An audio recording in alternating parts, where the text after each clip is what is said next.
Mr. Speaker, I yield myself the balance of the time, and I ask unanimous consent to insert the text of my amendment in the record along with extraneous material immediately prior to the vote on the previous question.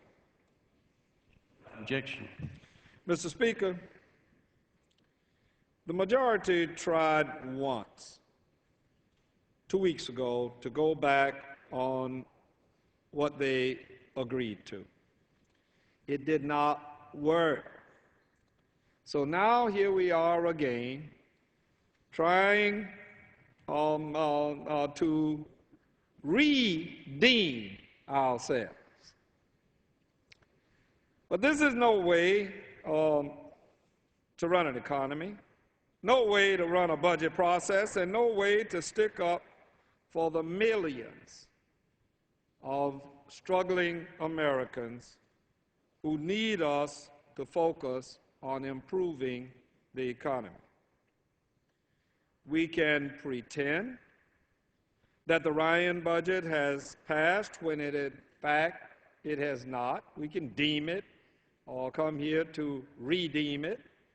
But while we are living in legislative fantasy land, millions of other Americans will still be struggling to find jobs, to pay off their student loans, to access affordable health care and decent housing, and really in the final analysis, just to survive in an economy that not just this year or last, in an economy not just in the last decade or the decade before, in an economy that favors those who have the most rather than look out for those who have the least. The celebrated cartoon that carries Wile E. Coyote used to pretend that there was going to be some kind of rubberized format when he landed off a cliff, only to find that soon after that he was in a very long and painful fall to the bottom. I've said before, and I repeat, we are better people than what's happening here. I agree with my friend Mr. Woodall that we see things differently, and in our heart of hearts, both of us and many of the members of this body are in agreement and want things to be better.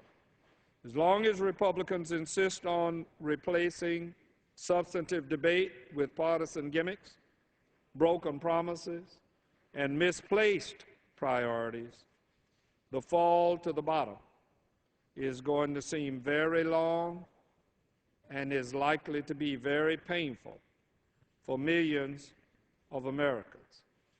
I would urge my colleagues to oppose this rule for the reason that it is deeming something that is being pretended to be passed.